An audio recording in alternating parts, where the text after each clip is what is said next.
Hey, Steve Riley, welcome to this episode of Great Practice, Great Life.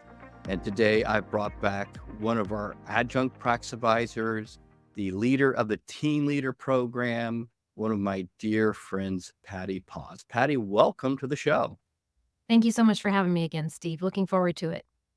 I'm glad you are. You didn't sound like it earlier. You seem just a little nervous. I'm just saying you're a little nervous.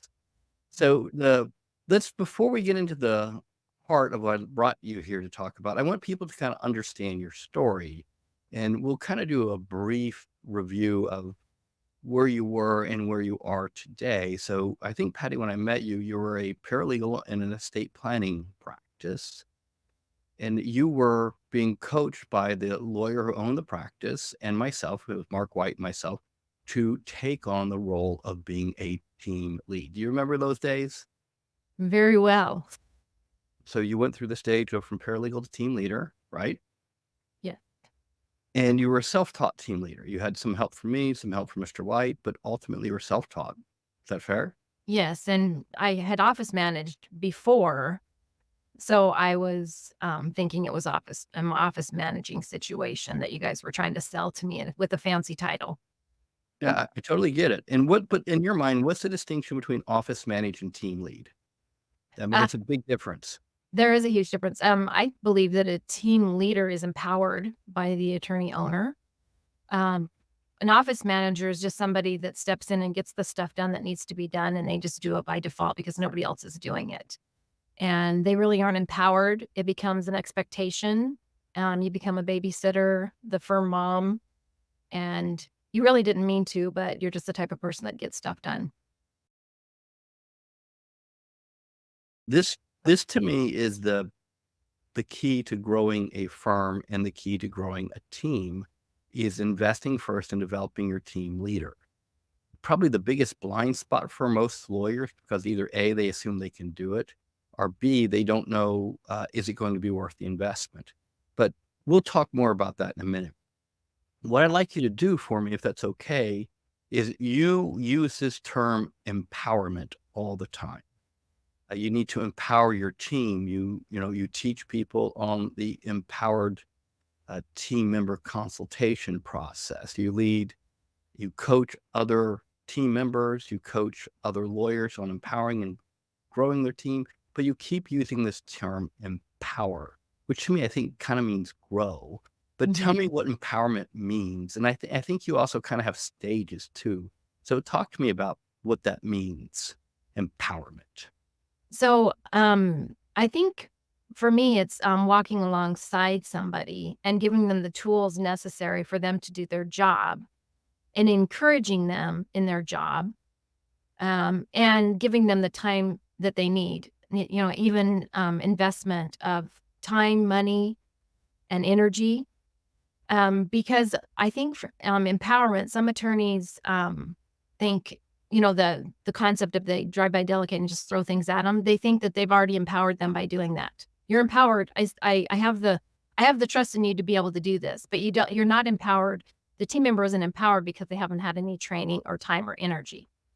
So when I train, team leaders and team members on empowerment and training the people in their team, I talk about the different levels of, trust and empowerment, which is important because you have to understand where your team members are before you can, completely delegate to them. So, there's a diagram that Atticus has, and it's, guidelines for empowerment and trust. And in that diagram, there's 4 levels. So the level 1 is the starting point, and that's when you've hired somebody and you're training them and delegating to them. Your first strategy is to get a team leader. If you don't have a team leader, then your next strategy is to put time on the calendar to invest in training this person so they can bring you the questions and you could really be prepared to work with them on whatever the issues are that you've given them to go figure out.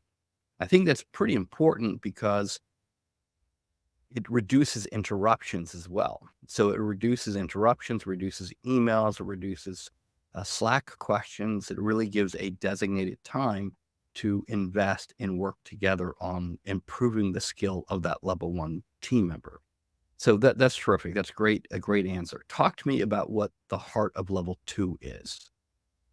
So, level 2 is, our team members that are still in training, but you're helping them to start through the thinking.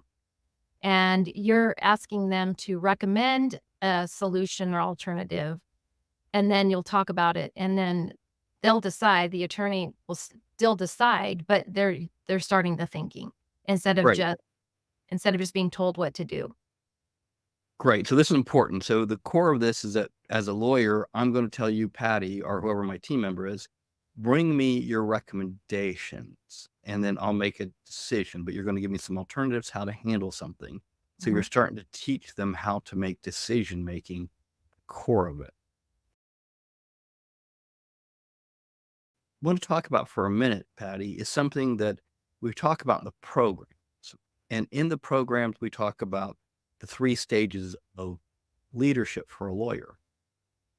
Stage 1 is what I call self-managing. The lawyer becomes self-managing. They know how to focus their time. They become more effective and efficient with the use of their time. Level 2 is where the lawyer starts becoming good at managing and leading a team. And they know how to manage people. They start to invest in people. They start to train people. And this is where a lot of firms start to scale up very, very quickly. The next stage is where the lawyers start to manage the managers. And this is really where the empowered team, the level 4 or the quadrant 4 team member becomes so critically important. Because if you're building 3 or 4 profit centers inside a firm, you got 4 team leaders running those profit centers. And those profit centers are humming along because those 4 team leaders are doing a fantastic job running them. Then as a lawyer, you're not involved in day-to-day management of those departments. You're really interacting with 3 or 4 team members, or I should say, excuse me, team leaders or team managers, and Mhm. your life becomes wonderful because your firm is running very beautifully and you've got those profit centers humming. So it's kind of for me, almost like a Venn diagram. You have the stages of empowerment on one side, and then on the other side, you have the lawyer learning how to level themselves Mhm. up, become better at managing themselves, better at managing team, and better at managing managers. And this right here, that Venn diagram is the sweet spot for growth. It's Yeah. not more marketing, right? It's not more marketing. It's not more clients. It's not more cases. It's really becoming a more effective, better manager and leader, and creating a team leader or team leaders that are better, more effective managers and leaders. This is where I think it's a collaboration. I think this is where it becomes a collaboration between the owners and the team leaders. They collaborate for the growth of the firm and the empowerment of their team. So talk to me about that. What do you think about that? I think it's very well said. I think that it's, happens on both sides. It happens for the team lead and the attorney. I like that analogy.